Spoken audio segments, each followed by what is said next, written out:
की जितनी जमीनें हैं उनमें से 60% तो लगभग कब्रिस्तान ही है। अब कब्रिस्तान से कौन सी आमदनी होनी चाहिए थी जिसे आप जो है अल्पसंख्यकों के कल्याण पर खर्च करेंगे?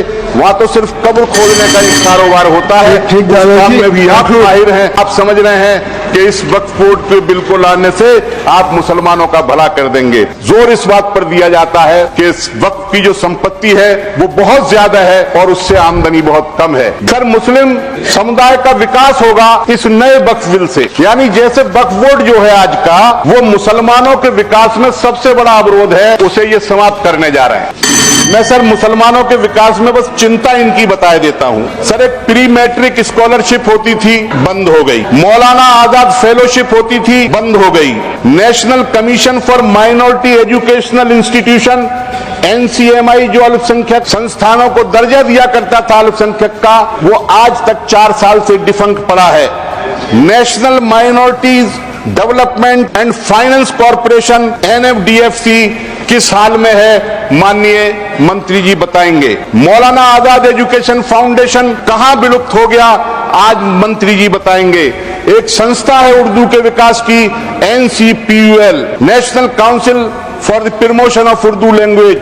हालांकि वो मुसलमानों का अकेले सवाल नहीं है, लेकिन ज्यादातर मुसलमानों को उससे जोड़ा जाता है। 4 साल से उसका गठन नहीं हुआ है।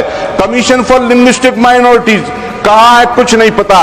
प्रधानमंत्री का नया 15 सूत्रीय कार्यक्रम अल्पसंख्यकों के कल्याण हेतु, उसकी क्या स्थिति है, आप बताइए। आपके मंत्रालय की वेबसाइट के पेज 2-2 साल से 3-3 साल से अपडेट नहीं हुए हैं। आप समझ रहे हैं कि इस वक्फ बोर्ड के बिल को लाने से आप मुसलमानों का भला कर देंगे। सर, एक बात मैं बिल के बारे में कहना चाहता हूं। यह कहा गया कि जो प्रॉपर्टी डिस्प्यूटेड है या जिस पर विवाद चल रहा है वो वक्फ में शामिल नहीं होगी और 6 महीने के अंदर रजिस्ट्रेशन कराना पड़ेगा नए पोर्टल पर। सर, 6 महीने समय बहुत कम है।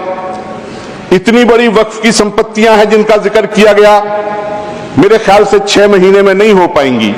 फिर बाद में डिस्प्यूटेड प्रॉपर्टी तो बिल्कुल नहीं हो पाएंगी। हमारे उत्तर प्रदेश की सरकार का यह कहना है कि उत्तर प्रदेश में वक्फ की जो संपत्तियां हैं उनमें से 78% सरकारी जमीन पर हैं। ये JPC के सामने उत्तर प्रदेश की सरकार ने अपना पक्ष रखा था।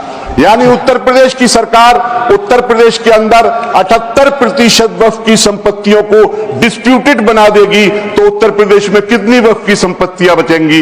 ये उसको संरक्षण देने की बात कर रहे हैं। सर, आखिरी बात मैं ये कहना चाहता हूं कि बहुत ही